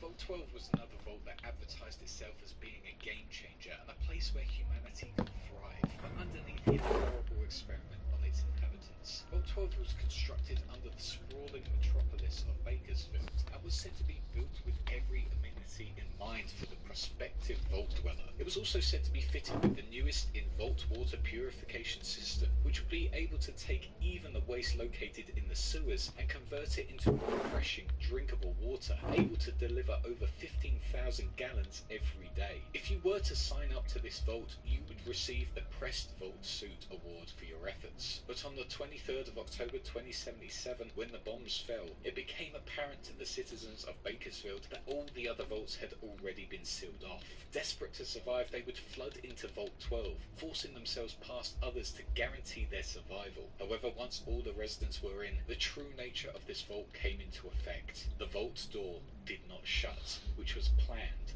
by Vault-Tec. The idea behind this vault was to experiment on the dwellers and see how they coped under the effects of radiation. As the bombs hit, the radiation from them flooded into Vault 12, coating everyone in there. Those who were able to survive the events that took place would be heavily ghoulified by the radiation and forever changed by it. By 2083, the survivors would eventually leave their supposed shelter and venture out into the wasteland. However, those that stayed within Vault 12 went on to found the city of Necropolis under the leader of Set, who took over control from the original Overseer in 2084. Necropolis would continue to survive going into the next few decades, with it being a safe haven for all those mutated by the nuclear war. Whilst the ghouls now feel safe in their city, it is pretty clear that Vault 12 was one of the most barbaric experiments Vault-Tec could do to its population, and now a vast number of ghouls bear their scars of the horrors of this past organisation.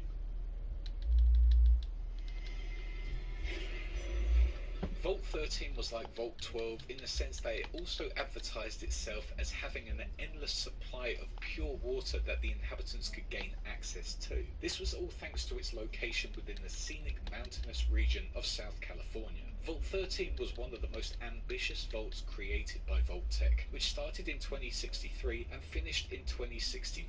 The vault would also be heavily protected, being located under 3.2 million tons of soil, which was 200 feet of thickness. It was also designed 2 million tons of soil, which was 200 protected, being located under 3.2 million tons of soil, which was 200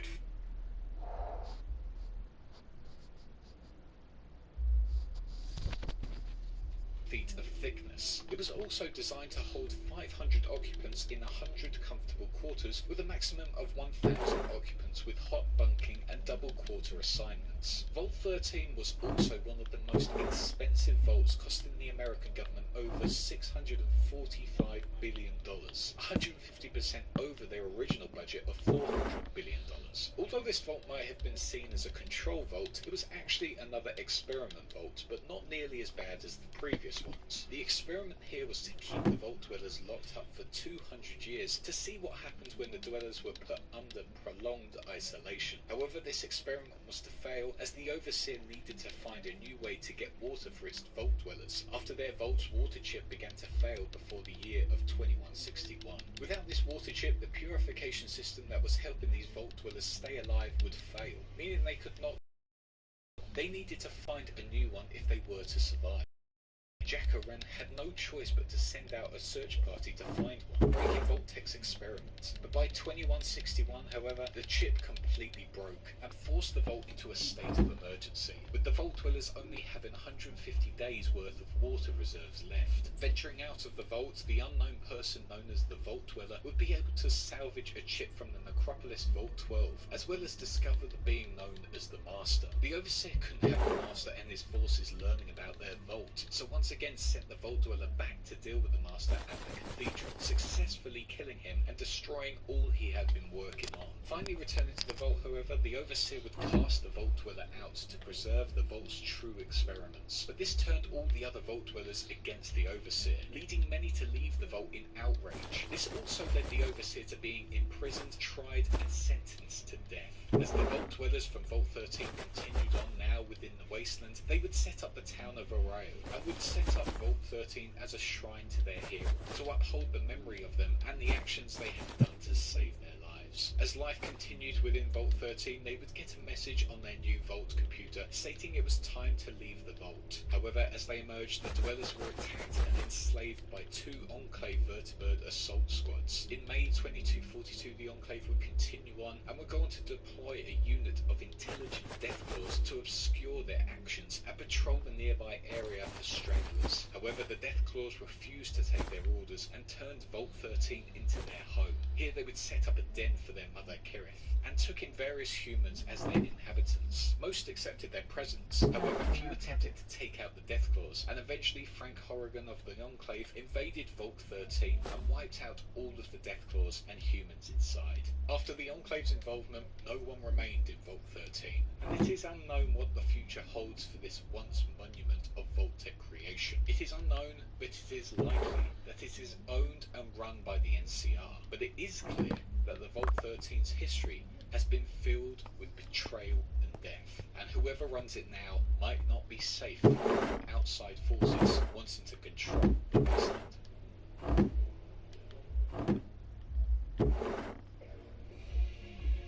Vault 15 might be one of the most significant vaults on this list that would lead to a vast amount of the factions we see within Fallout, including the incredibly powerful New California Republic. This vault was actually one of the few vaults that had an incredibly smooth construction and suffered no delays. This was yet again another experiment vault, and its experiment this time was to place together people who held radically diverse ideologies and cultures to see how they reacted to being in the same small environment as one another. Vault-Tec would then monitor their interactions and see how quickly it would fall or even thrive in the 50 years it had planned to stay sealed for. However, as the bombs fell, the vault lost all contact with the outside and all the other vaults, meaning the experiment could not be monitored. As the years went on, the vault continued to deteriorate and its population became extremely overcrowded by 2097, leading to even more poor living conditions. Conflict was inevitable, and in the spring the situation exploded. A schism arose amongst the dwellers as the vault was finally opened. Most of the dwellers marched out, stripping the vault of all its important resources and equipment, including the Garden of Eden creation kit.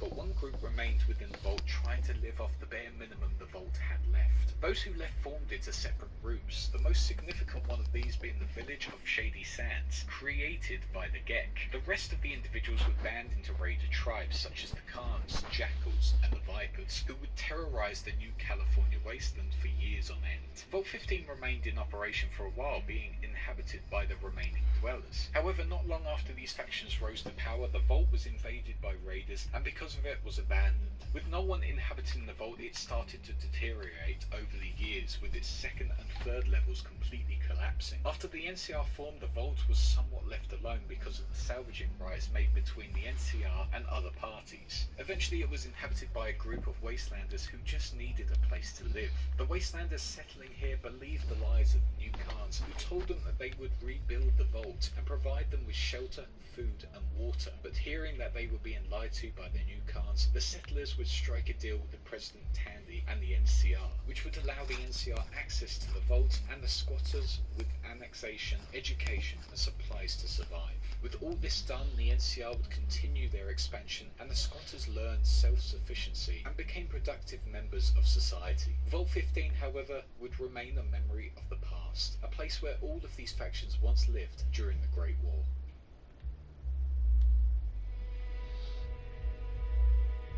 Sadly, not much is known about Vault 17. However, it is known that some of the Vault dwellers who inhabited it are still alive, living out within the Mojave Wasteland. From what we know, Vault 17 was a fine place to live up until 2155, where the Masters faction Unity invaded the Vault, capturing the inhabitants and subsequently turning them into super mutants. After the Masters' passing, only 3 members of Vault 17 are said to be alive, those being Lillian Marie Bowen, Becky, and Jimmy. It was said that Lily lived in the vault until the age of 75, where they were invaded, captured, and were turned into Blake. Maybe one day we will get to witness what happened within Vault 17, or get to go back to see what has happened to it since 2155. But for now, it is just a mystery vault.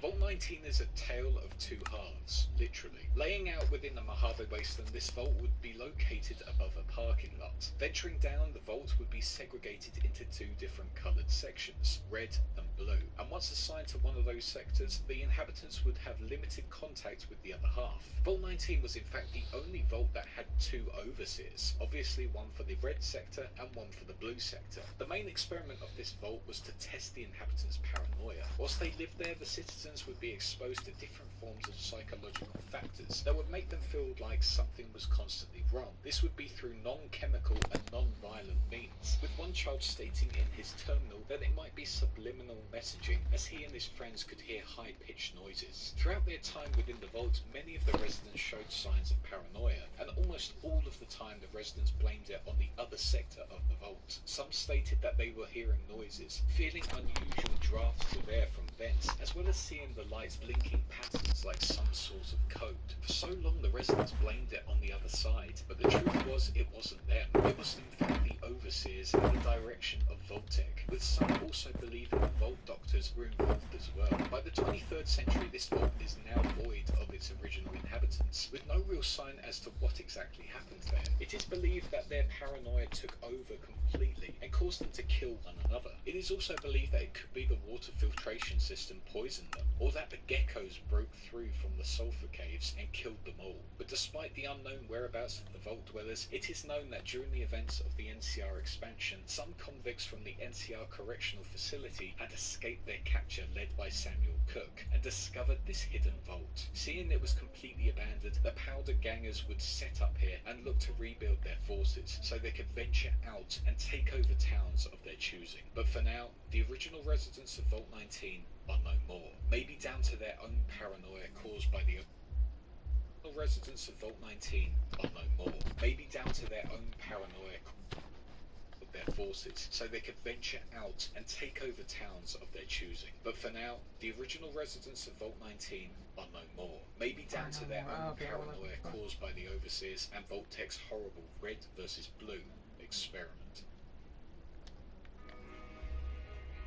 Another vault located within Las Vegas is Vault 21, once a safe haven for the Vault Dwellers, now a hotel within New Vegas that is a main source of income for Mr. House. Vault 21 was actually set out to be a really great place to live, but once again it had an experiment that took place there, this one being a bit odd. Vault 21 made sure that everyone within the vault was completely equal to one another, so much so that the vault's layout was perfectly symmetrical to show that everything must be balanced. The one difference with this vault was if anyone had a conflict with anyone, the only way they could solve their problems would be through gambling. Once a conflict was being arranged, the chosen representative winner would earn the right to settle the dispute as wished by the collective. All seemed well within the vault, and actually a lot of their problems were solved, and it always kept that equality going throughout their years living there. However, in 2274, Robert House contacted the residents at Vault 21, offering them the chance to help rebuild Vegas back to its glory days. Most of the Vault Dwellers did not want to accept this offer from the house, as they liked the way they had been living in their safe haven. However, a small minority of the residents did want to take that offer. Because of this, the ones wanting to take the offer challenged those who wanted to stay isolated.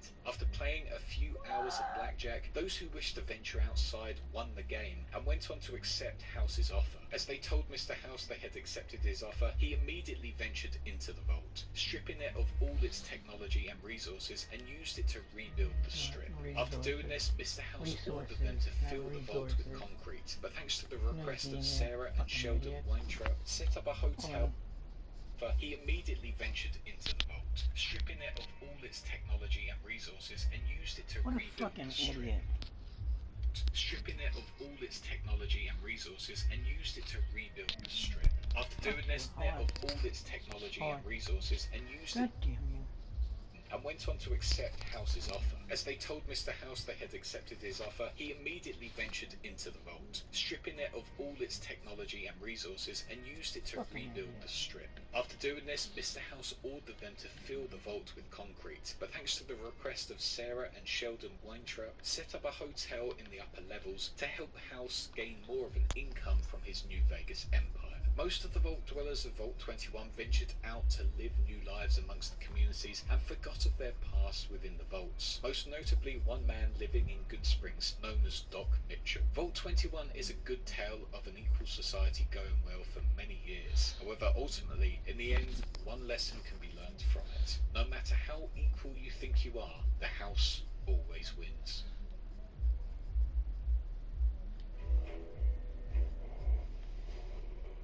Continuing on into the Mojave Wasteland is Vault 22, one of the most unique but terrifying vaults in all of Fallout. This vault was originally designed as a green vault, a place that would focus on sustaining plant life and experimenting on new species of greenery. Most of these experiments would be run-of-the-mill, however one that would be most successful would be the vault's undoing. During their time here, the Vault Dwellers running the experiments would be donated a fungus by a defense contractor. This fungus would be known as the Beauveria modicana, which was a fungus used to be a form of pest control. When the spores hit the body of the host, it would take over, colonizing the body, and eventually would be killed due to a lack of body functions. However, the problem with the fungus was that it reanimated the body and continued to control it. Originally developed by the scientists within the X-22 Botanical Gardens in Big Mountain, the scientists would begin using it during and after the events of the Great War. After initially using it, fungal spores would begin spreading throughout the vault, infecting all the population. Isolating one of the first infected scientists, Dr. Harrison Peters, the others would watch as it took over his body, killing him from the inside out, and then reanimating him and turning him into an extremely aggressive host. Eventually the spores took over pretty much the whole vault, turning the deceased human scientists into spore carriers, killing anything in their path and blending in with the plants within the labs to surprise their foes. By 2096, a party of 118 survivors made it out of the vault and made their way for the Zion Canyon. As the survivors tried to live their lives out there within the wide open wasteland, the vault itself fell into disrepair, overrun by plants and wildlife.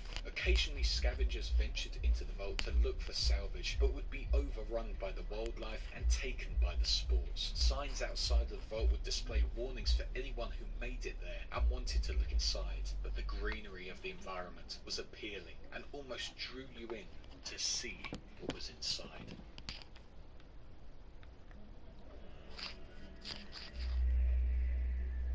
Sadly, once again, Vault 27 is a very unknown vault that has only been mentioned in travelling. However, it is...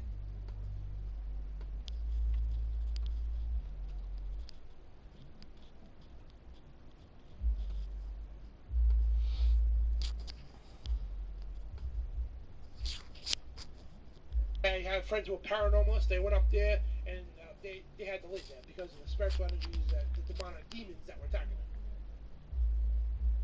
These things are heavily protected demonically, and when they, the Egyptian tombs and all that stuff, when they have these curses on these things, they are protected by demonic forces. But again, if you're sanctified by the word of God, you're sanctified by the blood of Jesus Christ, that's not going to affect you, unless you purposely go invoke things, and then God's going to teach you a lesson. But this is just amazing stuff. I mean, just solid hardcore evidence all over the world of these things, and it's astounding. It really is. Very astounding on the stuff here. And Serpent Mountain State Park, Memorial Park here. This is in Adams County, Ohio. And it's actually named Serpent Mountain State Park, Memorial Park. And you can see it all right there. Coincidence? I think not. And this is vastly protected area. They do this all the time, and you can even, these mounds, you try digging them up and you get caught. And by the way, most of the remains are already gone anyway. I mean, all the history, Smithsonian or the Preservation Society or some historical society, they'll come in and confiscate the evidence. This is all over the archives. The newspapers up until about the 1930s and 40s, they were covering this for, since the first newspaper in the 1700s, all the way to the 1900s. Even the New York Times, if you go to the New York Times archives, you could dig up thousands, not hundreds, thousands of articles of them, the reporters, verifying the remains. Because when the country was expanding west to the 18 and 1900s, people were digging up places and whatever to, excavate and whatever to build houses and all that. They were finding remains of giants and creatures that's not unheard of, such as these giant serpents. They found literally a giant anaconda in the Great Swamp of Africa. Literally, it's over 300 yards long. I know it sounds stupid and ridiculous, but I'm sorry, 300 feet long. Sorry, 300 yards. I know it sounds ridiculous, but it's true. But here in North America, they find these all the time, and the newspapers took note of it. And it's not just a couple of bones here and there, full skeletons. Then in New Mexico, they found a cave of over 200 full skeletons. There was a tomb. Every one of them was a minimum of 11 feet tall. Minimum. I mean, you can go back all the archives, you can see the stuff. Like, it's unsearchable. It's like, I can't describe what it was. And that's just here in North America. I mean, especially in the Middle East. Forget, the people over there know about this stuff.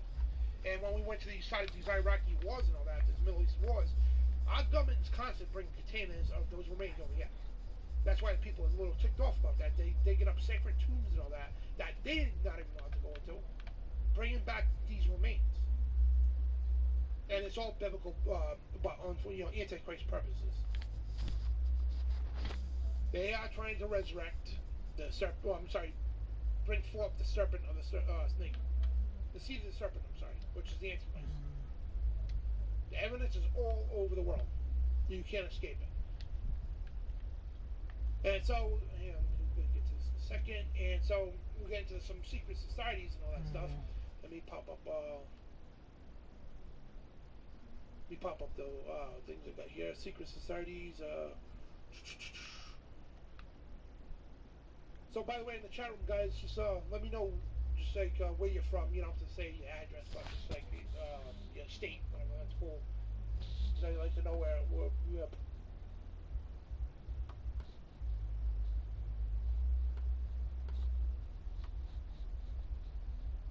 Hang on, I'm just talking to myself here, and yeah, we got some crazy stuff. So anyway, there's a group called the Brotherhood of the Snake. In the Brotherhood of the Snake.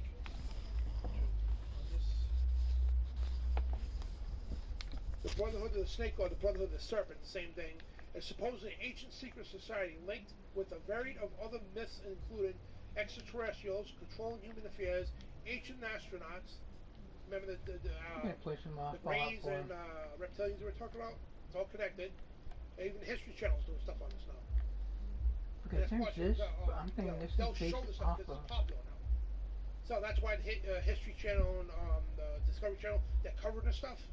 But they'll have somebody at the end say, oh, it's just a mythology, or that, Neil deGrasse Tyson, or that guy with the weird hair, the so-called renowned scientists, they sit there and try to downplay it. And call it mythology, and it was just people's imagination. Oh yeah, because everybody all over the world for thousands of years all imagine the same thing. How's that work out? Cultures that didn't even know the other ones existed all have the same thing. How does that work out? They'll laugh. Oh, to profess to be wise, nothing but fools. Those are the people. Professing to be wise, they became fools. That profess to be the world's experts and scientists and everything else, but they'll sit there and constantly they'll bring the stuff up and they'll try to deflate it. That's what they'll try to do.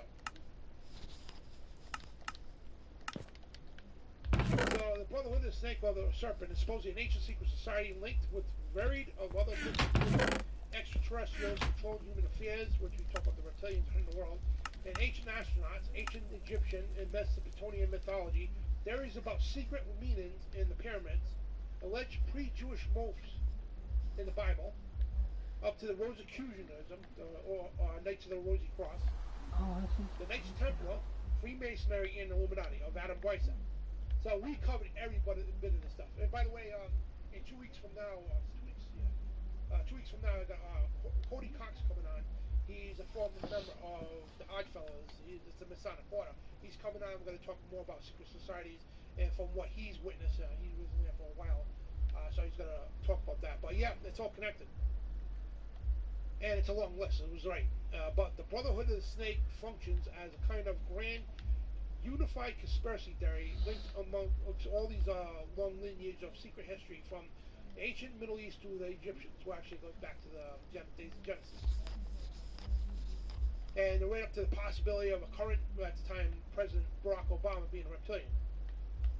And nobody's going to tell me any different. It might sound like a fool to people, but you know what? Yeah, President Biden is definitely a reptilian. Yeah, nobody's going to tell me any different. It's crazy, man. So you guys are weird. Believe that bullshit. Yeah, this is and when he's talking about the secret societies, right? We've covered every one of these things. So the Rosicrucians, right, and Freemasonry and the Illuminati go hand in hand. Most Freemasons don't know anything about the Illuminati because it's the inner circle within the inner circle. The Knights Templar, the same thing. They never go abolished. And by the way, it's September Friday the 13th, which we're going to have Cody Cox on. We're going to talk about the Knights Templar and the so-called Templar curse of the Friday the 13th myth. We're going to bring that up too. And but all these societies are all linked together. They have different sects. Like, in other words, you have Christianity, right? So you have Episcopals, Baptists, this, that, and all that, right? This is exactly what this is, the secret societies. So the Order of the Serpent goes back way back to Cain. Cain and his progeny, his first son Enoch, which is the evil Enoch, not the good Enoch. know that, and the Lamech too. The evil Lamech, not the good Lamech, right? So they had this order, the serpent, which communicated with the fallen angels and all that. They created the Emerald Tablets, the so-called Emerald Tablets of knowledge, right? That's where that came from. You know, they created that because they knew about the flood coming, so they wanted to preserve the ancient knowledge that the fallen angels taught them from the serpent, and preserve it through these tablets and put them in tombs to survive the flood. And later on, they were found again, and that's where these orders of snake kept popping up. That's where the knowledge comes from, all the way up to today, at the top levels of Freemasonry and the Illuminati and all that. That's where all that comes from. And yes, I don't know if I can say on YouTube, but the so-called fake, the fake Jews, not the real Jews, which is the Rothschild. They are not real Jews. These are the financiers and kingpins of the Illuminati. And like I said, these people represent where they come. And maybe not all of them, whatever the case, but yeah, they very much. They keep within the bloodline. They have to marry with their own families because it keeps that bloodline to them pure to bring forth the Antichrist. And we all believe, I believe we all do, that the Antichrist is not yet. So, when that could be speculated, whatever the case, but the way the signs, the Bible gives an order of prophecies that happen, and within that order, you can see when the Antichrist is going to come. And we truly believe he's here now because his fake one world religion is set up right now. It's already in place. The United Nations is already in place. The Mark of the Beast technology is already here. It's all here. So at any time, they're ready to this third temple almost built. They got all this stuff, the prophecy, for the coming of the Antichrist is already here. And it's like 85% complete, at least. So we're on that doorstep, guys, and that Antichrist is the seed of the serpent. This is why for thousands of years this has all been going on. And here's the thing. People say, well, how do all these people know about the Antichrist? Well, they don't. Because there's different levels in the occult, you gotta understand this, right? Imagine a pyramid. A pyramid with many levels. You say 13 levels, right? You're at the bottom, right? The very bottom of the pyramid. You don't know anything. All you know is like there's a snake god, this, that, and the other thing, right? You don't know anything, right? So the further you go up, same thing in Freemasonry, the further you excel, the more knowledge you know, the more you get taught. Then you learn that everything you learn down here is all light. It's like high school, right? For example, 9, 10, 11, 12th grade, right? You get into high school, you're a freshman, you think you're king of the world, but you're nothing because you get bullied by the seniors and seniors, you know what I mean? So when you get to a senior, you're the king of the school because you know everything about the school and then you have these examples, right? So in the occult world, this is how it's operating. There's millions of people out that bottom level. They have no clue. None at all. They think they do, but when you got ancient esoteric knowledge that nobody else knows. Yeah, the general population don't know, but it's lies. It's twisted lies to suck you in. Then the further you get up in the ranks, you learn all that was all lie, then you start learning more, deeper into this esoteric knowledge. Until they get you to where they want you to be. So the Freemasonry, they call it the cornerstone, right?